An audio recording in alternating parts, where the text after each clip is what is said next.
financial transactions. It owns Venmo, which is an app that many people, myself included, have used to pay each other for services.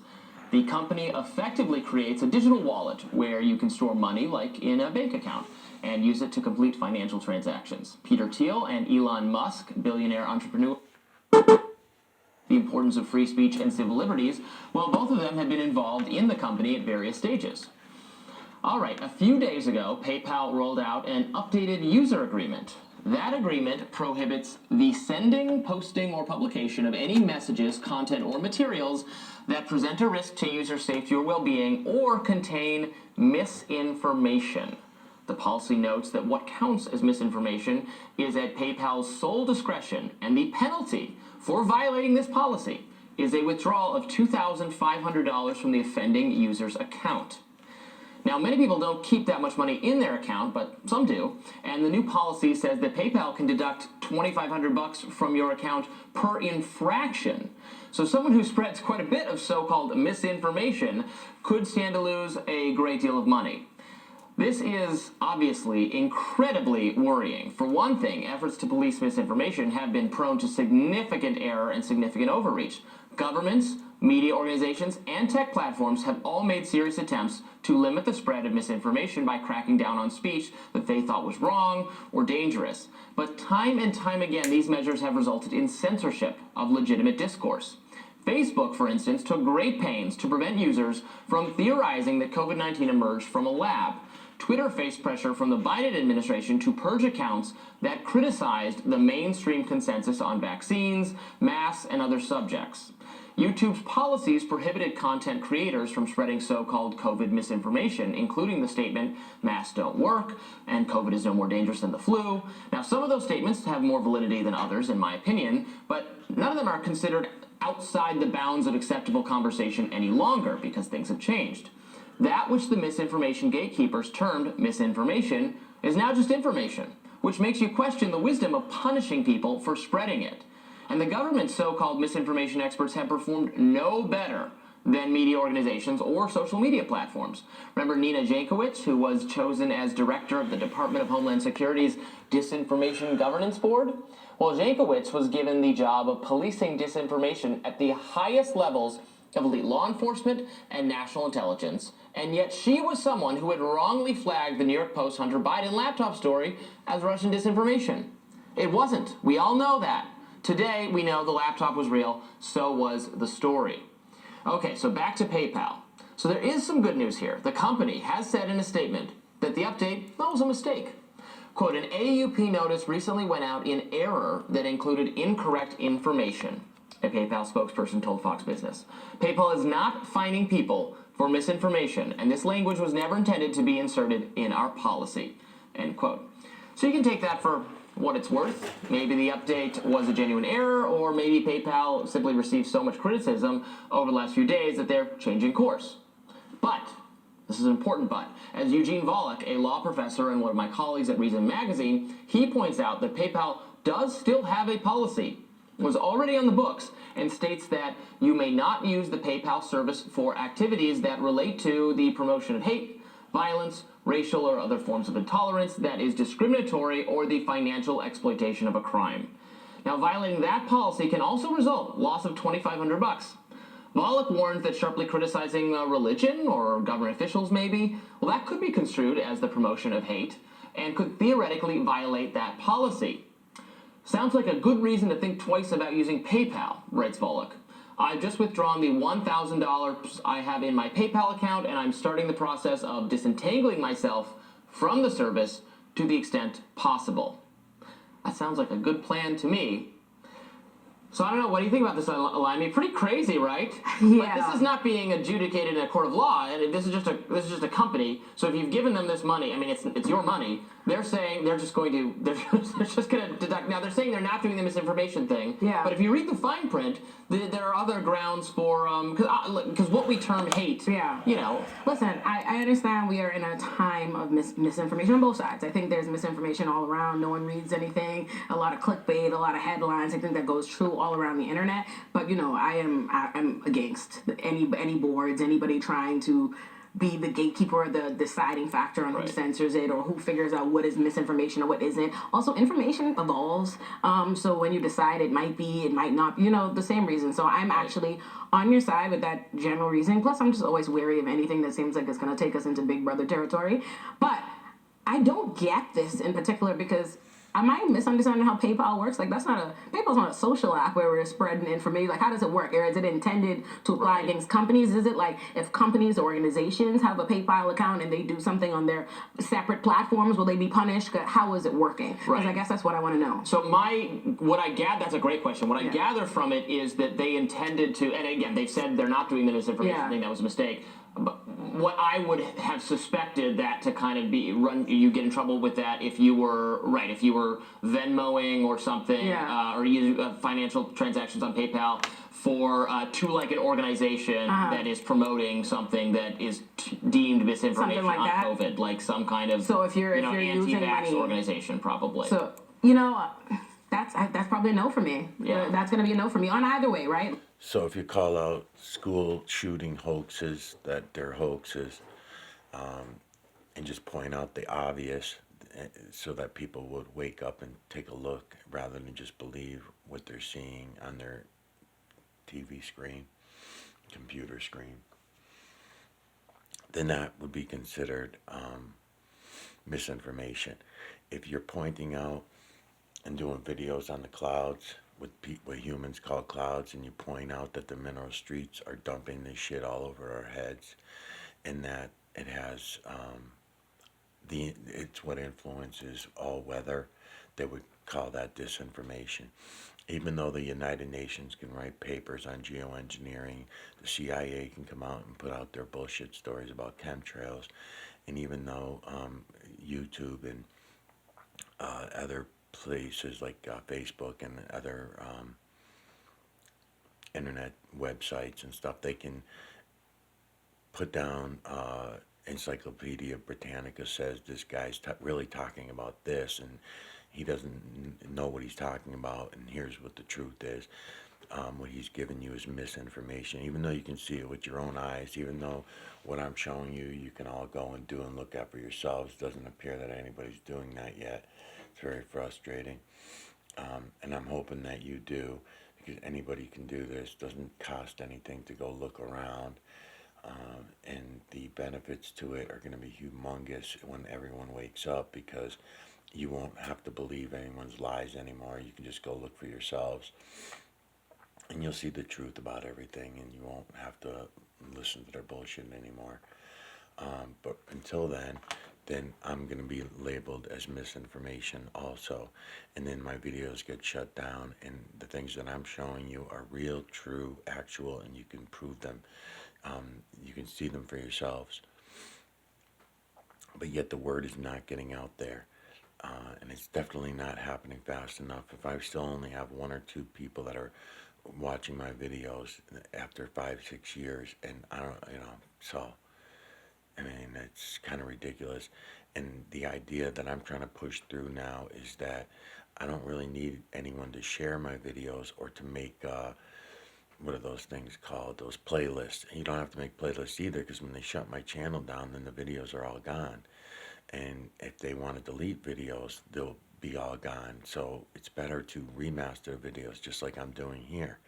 If you just aim your camera at the screen, run my videos through with any background noise that you want, whether you want to talk to the camera yourself or whatever, and at least do that and remaster the videos.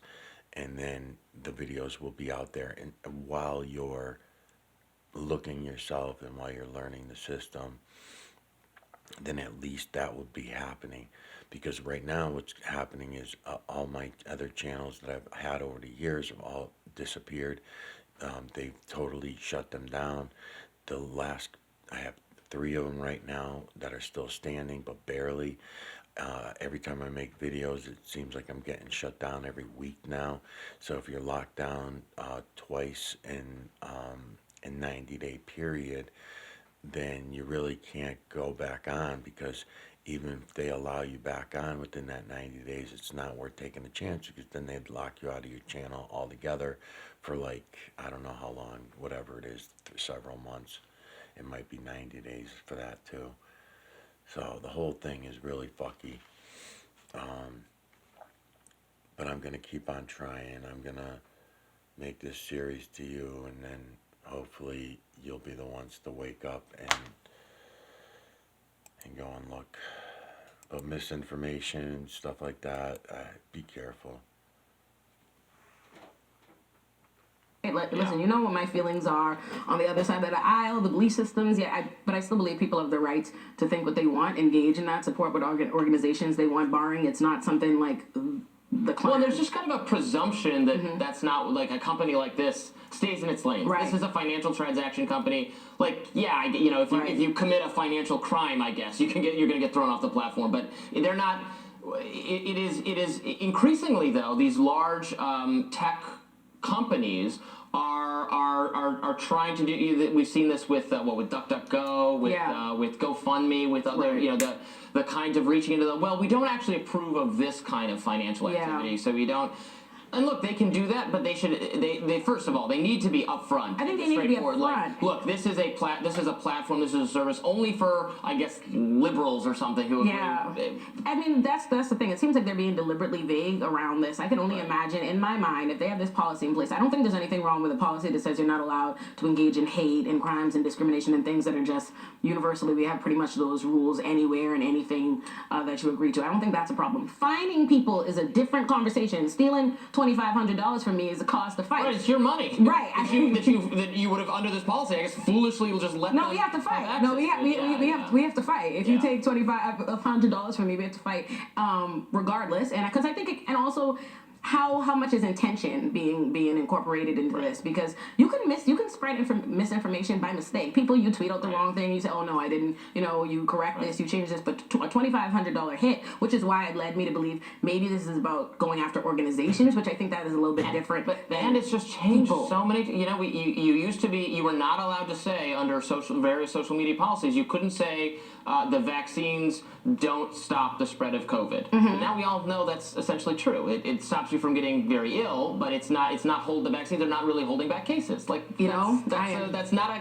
contested thing. I can't get into that. I am not qualified to pretend to be a COVID expert. I do know. I will say this. This is the only thing I could give as my personal anecdote is that I'm vaccinated, boosted, and I ain't never had COVID. Not one time, Robbie. And I don't know if I'm built different, but I might be pro-vaccine. I'm pro-vaccine as well. Yeah. But it's just they were presented the good they were. That's really too bad, I'm really sorry to hear that.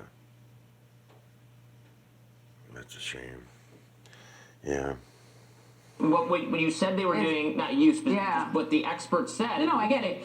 Didn't pan out. I think that's a perfect example of when you look at COVID in specific, just because I think COVID is when we first started hearing misinformation just 24/7, and we've seen the COVID. I don't even know where the COVID. You know what? I can't even play this because you're saying the word too many times. That's the other funny thing about it. So here I am, a nobody, and if my videos, I noticed that if I'm playing George Galloway and he's talking and he says that word, or if I Clayton Morris and he says that word, my videos get deleted, but this video like this will stay up. And even right now, I'm taking a chance by posting this video now that you already said that word several times. And if you say the word several times, then I'll get shut off. And that I know this because there's a lot of videos I do where I'm not talking. So it's not something I say. It's something that they say. And then all of a sudden the video gets deleted. I'm going to try to go in and find some more of your guys' work here.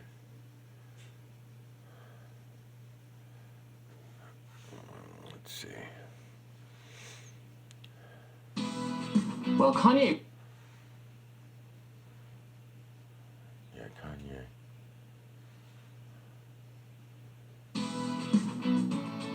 Uvalde has suspended its entire school district police department after months of nationwide backlash. This comes just as families of victims from the massacre conducted an 11-day sit-in in front of the school district police station. The massacre. Brianna, what's on your radar? Well, Robbie, as we covered yesterday on the show, Tulsi Gabbard, former representative for Hawaii's 2nd Congressional District, announced that she was leaving the Democratic Party. Now, mainstream corporate Democrats had a predictable response. For example, activist Charlotte Clymer, journalist Dan Rather, and dozens of others tweeted some version of "Quelle surprise," alluding to a perceived shift by Tulsi toward conservative news sources and talking points over the course of the last couple of years. Leftists tended toward a more substantive critique, pointing out, as Ben Norton of the Gray Zone did, that while the Democratic Party is deeply neoliberal and pro-imperialist, calling it anti-white, as she did in her viral announcement video, is, quote, absurd right-wing culture war nonsense.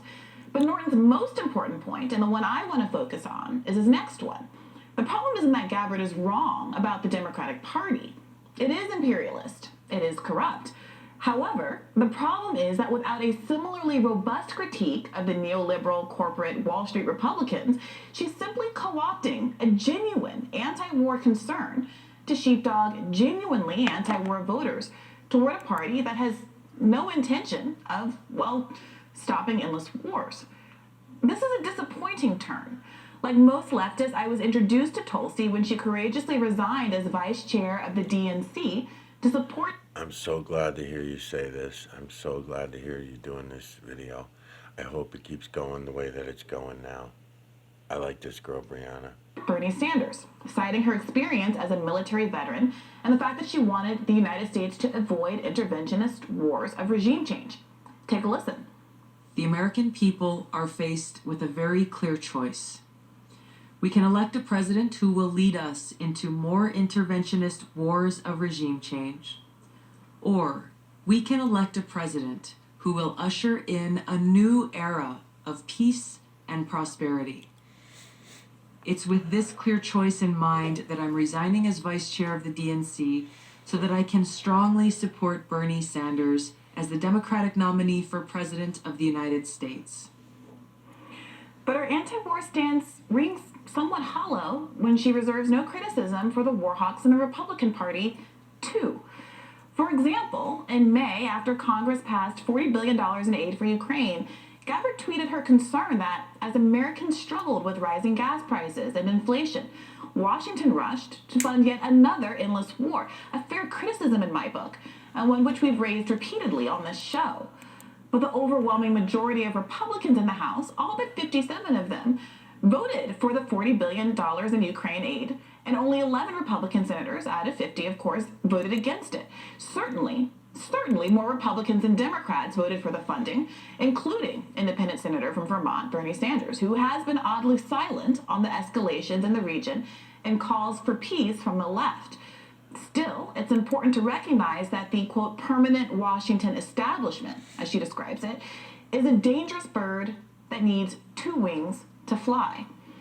Biden and the Democrats absolutely deserve criticism for using Raytheon as a recruiting ground for defense secretaries and for taking millions of dollars from the defense industry when running for office. But that's also true of Donald Trump, and some of the top takers of defense contractor money are, in fact, Republicans. David Perdue of Georgia, Roy Blunt of Missouri, Susan Collins of Maine, and Rick Scott of Florida top the list, followed by Democrat Tom Carper from Biden's home state. According to a 2020 Sledge report, 51 members of Congress and their spouses own between $2.3 and $5.8 million of stocks in companies that are among the top 30 defense contractors in the world. The conflict of interest is obvious. More than 70% of Lockheed Martin's $51 billion in 2018 revenue came from sales to the U.S. government, and nearly one-third of the members of the Senate Defense Subcommittee of the Appropriations Committee own stocks in top defense contractors. Simply put, when war happens, stocks go up. When Trump killed Iranian General Soleimani, dozens of members of Congress saw their portfolio value bump due to the possibility of war. War quite literally pays for the people we expect to keep the peace. But those people, those guilty parties, are in both political camps. The solution to this war profiteering may very well involve leaving the Democratic Party. I certainly left it a long time ago. But I am not so naive as to believe that the Republican Party, with its open courtship of weapons manufacturers, is the solution. Perhaps more puzzling about Tulsi's pivot is that her allusion to culture wars as a motivation for her departure is a little out of place. On one level, I understand this too. Part of my choice to distance myself from Democrats was my belief that they weaponized identity and representational politics to avoid dealing with the material economic concerns so many working people, white, black, brown, Asian alike, are struggling with. But the point of that critique is to help working people, not to invest in a different kind of right-wing identity politics, where fears about a war on religion or a war on white people are simply replacements for the Democrats' identity politics wars. Tulsi wrote, quote, "I can no longer remain in today's Democratic Party that is now under the complete control of an elitist cabal of warmongers driven by cowardly wokeness who divide us by racializing every issue and stoke anti-white racism, actively work to undermine our God-given freedoms enshrined in our Constitution, are hostile to people of faith and spirituality, demonize the police and protect criminals at the expense of law-abiding Americans," and on and on and on. Like, I strongly object to any politics that diminishes the struggles of working class and poor white Americans, like all Americans. I've argued to editorial boards where I've worked in the past that they should cover midterm elections from the perspective of who is best meeting the needs of the opioid crisis, and which disproportionately, although not exclusively, harms white folks. I think it's a tragic reality that life expectancy has declined for white Americans, and that my generation is the first to take a step back from the American dream. At the same time, however, I push for an inclusive message that affirmatively values all Americans, even if at times it's necessary to specifically call out prejudices that rear their heads against specific groups, whether it's the white supremacist attacks on Jewish people during Charlottesville or at the Tree of Life massacre, or whether it's the Buffalo shooting which targeted Black Americans, or the Uvalde shooting in a Latino community that targeted children. Is there a space to critique all kinds of bigotry in Tulsi's vision, or just anti-white racism? I truly don't know, and this is a question I'm genuinely curious to see the answer to, and which I think Tulsi should try to answer in the coming days and weeks. Moreover, I'd like to hear from her what constitutes demonizing the police. Is it wrong to, say, criticize their ineptitude in Uvalde? The fact that increased funding, including under the Biden administration, hasn't actually led to lower crime. If I agree with the majority of LA conservatives that I support reallocating parts of LAPD's budget to social workers, mental health care, and other social services, is that demonizing the police? Does this reallocation, sometimes referred to as defunding, seem less like demonizing the police when I point out that according to this recent Marymount poll, support for reallocating the police budget to social services is higher among people who live with a cop than people who don't? Look, Tulsi is right when she writes that the pro-war Democratic Party has led us to the brink of nuclear war. But it didn't do it alone. Tulsi is poised to make a powerful statement against our two-party duopoly. And if she does, calling out both parties for their choice to weaponize the security state and federal law enforcement, not just for political reasons, but to oppress the poor who languish disproportionately in our country's overfull prisons, she could be a powerful positive force in this country. If she talked about how the IRS over-targets poor people who are easy to audit rather than going after the rich, partly because they are insufficiently staffed and funded to do so, it would strengthen her critique of that agency. For all of the culture war bluster in her Substack post, the word poor shows up 0 times. The word working, as in working people or working class, it shows up exactly once. I humbly submit that what America needs is not another culture warrior. What made Tulsi admired by many across the political spectrum in the first instance was her commitment to speaking hard truths about the military-industrial complex and taking politically inconvenient stands that lost her powerful friends. Exchanging one elite party for another would seem to defeat the point.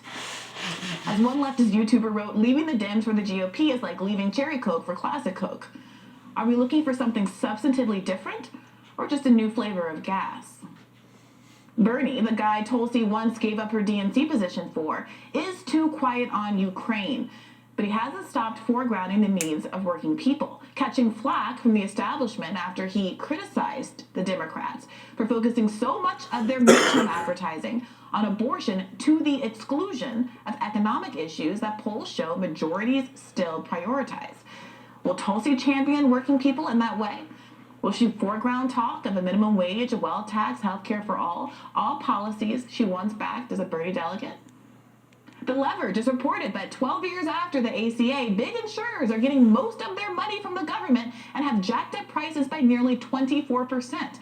Do issues like that matter at least as much as a war on religion that, by the way, no one has hardly defined, much less proposed a solution to? Our profit-based medical system is so cruel that children's beds are being replaced by more lucrative adult beds in hospitals across the country. Is that at least as big a priority as passing laws to keep trans middle schoolers from playing on the sports team of their choosing? Look, even if you agree that Democrats are trying to divide us up, are you so confident that your rhetoric isn't doing the same? Yeah, so that one that you just said there, that one I won't agree with you on. It's, some things that you say that I have to rethink myself. I have to, which does not very often happen. Usually I can just blank it out and say, no, I'm not going there, kind of thing. But I got to admit, listening to you for the last couple of weeks, and your other friend that you're on here with, that I'm making the series to, I'll probably make it to both of you. But that one there's a lot going on about the transgender thing, and it should be torn down and restart the whole thing. What I'm showing you in the True Creator's work, you're gonna see that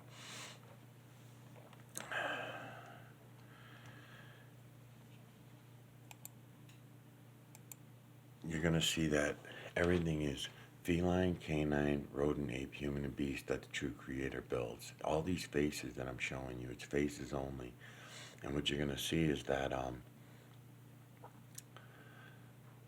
sometimes, like, you'll have a hard time determining whether something is male or female face. If it's anything other than the human, then you're going to have a very hard time with it, because to me it's almost impossible. But there are what we would consider feminine features. Now, I had to be careful when it came to feminine features too, because that would I'm taking my own programming and I'm applying it to what I'm seeing visually all over. So as I'm looking at the True Creator's work, I'm looking, and if I see eyes that look what I think of as feminine, then I would put that down as a female image, an image of a female. Now, if it has facial hair, deep eyebrows, that kind of thing, then I'm looking at that as a male image of a human, right? It's a male image, but the True Creator doesn't see up, down, left, right, backward, forward, in and out. The True Creator does not call these images feline, canine, rodent, ape, human, and beast. That's you and I as humans will use these names to identify what it is we're looking at. But that's not what the True Creator sees. That's not the way the True Creator sees it. Not until you get to the bio realm does the false creator/creator had any intentions of the bio realm. The True Creator did not. So you have to keep that in mind as you're looking around, and you will come to these conclusions on your own. Don't go by my word. I'm just trying to give you a little head start on what you're going to be seeing.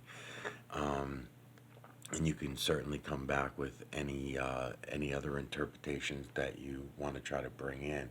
I'm pretty good at calling people out and showing them if they do. So what you're going to notice is that male and female don't come in until the division, that one of the divisions of the false creator/creator. The True Creator had intent of everything is all one, including male and female. So that's something that you can keep in mind in the whole transgender thing, that the human falsities of it all. You have to think about what this means. If the True Creator is seen us all as one, male, female, black, white, right? Because that's the way it is in the True Creator's system. The energy is all one. We can all use this energy. We all do use this energy. We share it. We use it under false pretenses, misguided, because due to the programming. Everything has been falsified and fucked up. So unfortunately, we have to start at the beginning again, and everyone has to go look for themselves. By doing exactly what I'm doing here, I don't know how much of this you're catching because my camera's dying. So as the camera dies, the light goes out of the camera and stuff like that. But I mean, I see it all very clearly. And I could be taking the camera off the tripod here and moving it in on the screen, showing you angles. I will later. Right now, I'm just trying to get through some of these videos, and I'm trying to get to know you guys at the same time. So as I hear you say this, has not been too many things that I've heard you say that I would strongly disagree with. There were many things that I would disagree with, but you've got me thinking about them. So that's good. Maybe I'll get something out of all this. I think that's the fundamental question. I'm really beyond trying to convince anybody that they, should or shouldn't care about any given issues. My only concern is whether or not people are prioritizing the things that actually materially affect their life, or if they're falling for the traps that some culture warriors on both sides of the aisle try to set to obscure the extent to which people who are running our country, people who are at the top of both political parties, they're elites, which know no political bias. They're everywhere in both parties at the top, are trying to keep you from noticing that you're getting a smaller and smaller share of the pie. Not because of each other, but because of the policies that they're setting. But she didn't announce, she only announced that she's leaving the Democratic Party. She has not actually joined the Republican Party. So, while I guess I agree with you that the Republican Party deserves criticism for various things, and, that people should denounce them as well, she has not yet said, maybe that's going to change, but she hasn't said, this is everything I like about the Democratic Party, so I'm joining the Republican Party because I like it better. Maybe she'll join the Libertarian Party, maybe she'll join the Forward Party, maybe she'll just remain an independent who, picks and choose aspects of the parties that she agrees with. When it comes down for me, I mean, her fundamental, I think of her as most fundamentally defined by her opposition to nation building. She was this crusading figure on that issue. That was why in that clip you played, that's what drove her decision making. And if we go back to 2016, and look, if that is your focus, I mean, it is the case that the Democratic Party, more than the Republican Party, the Republican Party is failing this test too, but the Democratic Party is the ones in charge on this, and they're more in lockstep on a foreign policy that is sadly and unfortunately antithetical to that. I think it's an indictment of Joe Biden, who it seemed a little bit maybe like he got it more than Donald Trump or Barack Obama or any of our previous regimes that had pledged to end our commitments and our blunders, and he did it and won. Withdrawal from Afghanistan. But now look at it. So look, I completely take that point. And I know you feel that way. Obviously, this is part of what I'm getting at. It's like if she wants people to credit her and take her in good faith, which frankly most people who aren't Republicans don't take her in good faith on this at this point. This is why, and it is suspicious. Look, if I sit here and say I hate Macs. Macs are terrible computers. Blah blah blah blah blah. The obvious implication is that I think Apple computers. Got it. Gotcha. The obvious implication. I'm sorry, I'm an old head. That's what we used to call them in the '90s. But the obvious implication is that I think PCs are better. We reason by inference all the time, and I think that there is a slippage here that is not accidental. Now, maybe that's unfair, and there's plenty of time to correct that. I would love to see her throw her support behind an independent third party, because that means that you have a real sincere criticism of what's causing the system to be spoiled. But you cannot, I'm sorry, you're right that the Democrats, as I said on my radar, the Democrats voted more for the Ukraine funding, but when 57 out of the 200 odd Republicans in the House still are the only ones who objected, and the overwhelming majorities of Republicans voted for it, when only, 10 or 11 Republicans in the Senate didn't vote for that same package, what you're looking at is a systemic problem. And the fact that there are a couple of Republicans who are doing the right thing. So I mentioned in the Candace Owens series, and I'm going to mention it again now, if you go back in time, over the last 20 years, the United Nations has dropped a lot of literature explaining what's about to happen.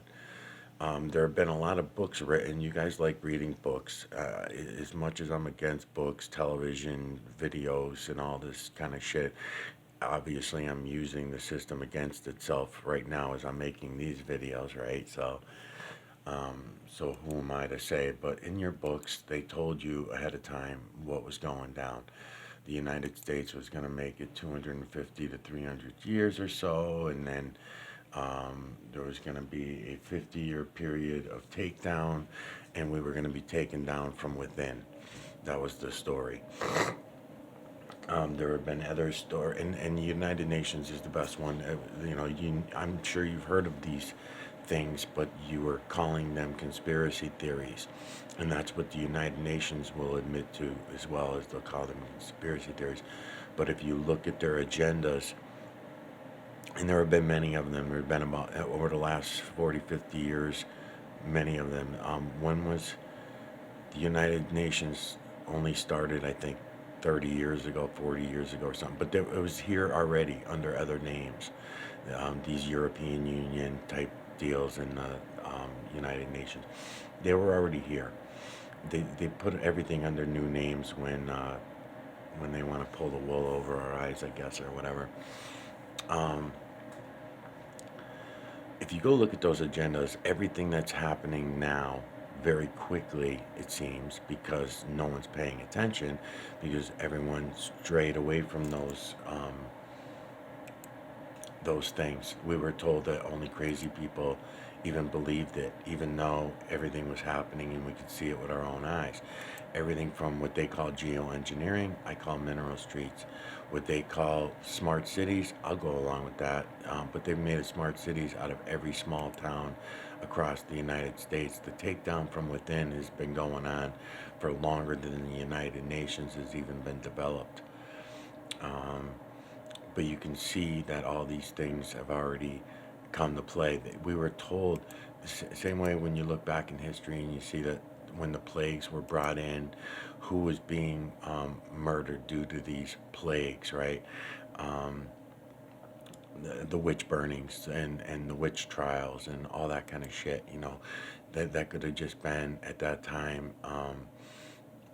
men that were fed up with their wives would blame them of being witches or set them up for being, the same shit that's going on today went on even then.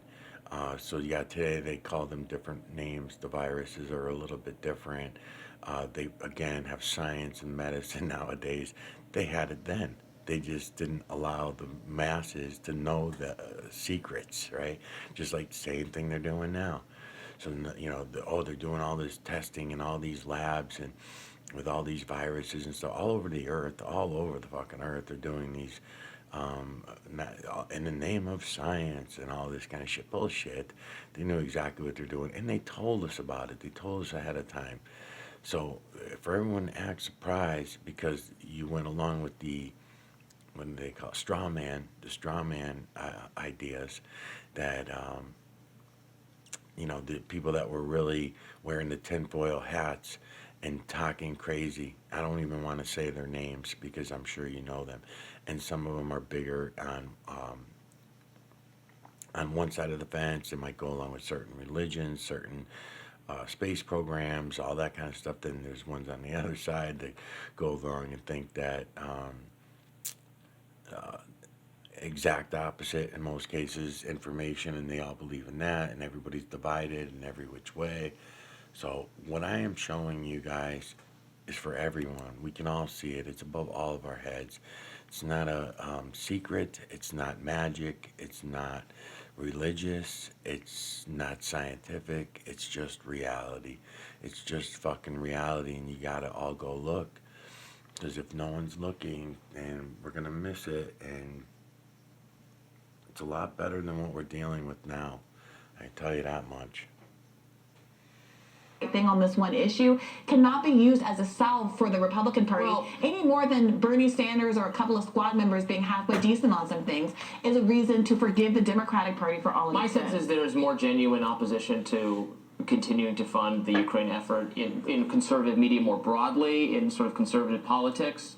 And they're not nearly to that degree within the Democratic coalition. I mean, like putting the Ukraine flag in your bio is a Democratic personality. Yes, right now that but doesn't exist. That on the has Republican no side. bearing on the systemic critique of the fact that both parties are being able to hide behind that reality and take money hand over fist, trade stocks on these defense contractors, and laugh all the way to the bank while having the veneer of, oh, well, at least we're better than the other guy. That vote blue no matter who, vote red no matter who. That's what's causing all of these people to be able to get away with this sort of thing.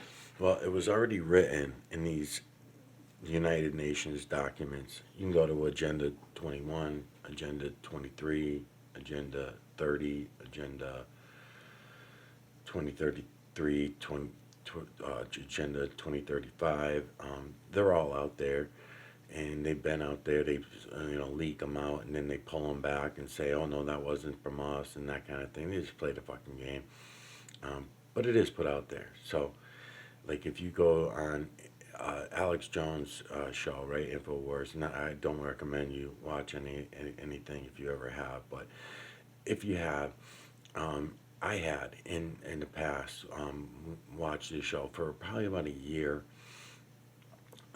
Off and on, I'd hear him go in the background, and I went to him and found his videos when I was trying to show my kids that we were being lied to about the foods, and we had to be more careful about what we were eating, and that we were being tricked into eating a lot of fucking sugar and all this kind of stuff. So I got turned on to him. So there's something he was correct about, right? He's correct about a lot of things. And the reason he is allowed to be correct, and the reason he was always allowed to come out, okay, he gets sued over his hoax, right? Over the school shooting hoax, for calling them out on it being a hoax. It was a hoax. You can look at the whole situation the same way I'm telling you about the other school hoax. A lot of them are hoax. You'll be able to identify the real ones when the real ones do happen. But the majority of the shootings, mass shootings, are hoaxes. They're to get all the camera equipment into place without anybody bitching. Everybody's going to want the cameras everywhere. But if you notice, the cameras are not being used to catch bad guys, because if they were, then they wouldn't be doing these police chases for traffic violations and shooting people because they didn't use their blinker. That kind of shit, So on one hand, you see it, but on the other hand, no one's looking. It's really weird. It's really fucking weird. I'm going to press play again. If I think of something else, I'll just keep pressing pause and play. But, as I'm listening to you, Brianna, I hope that you'll come to these videos sometime and give some consideration to what I'm showing you. It will open up your eyes to everything, and you'll understand everything you've been being lied to about as well, even more so than you think. Because all sides are all lying about everything.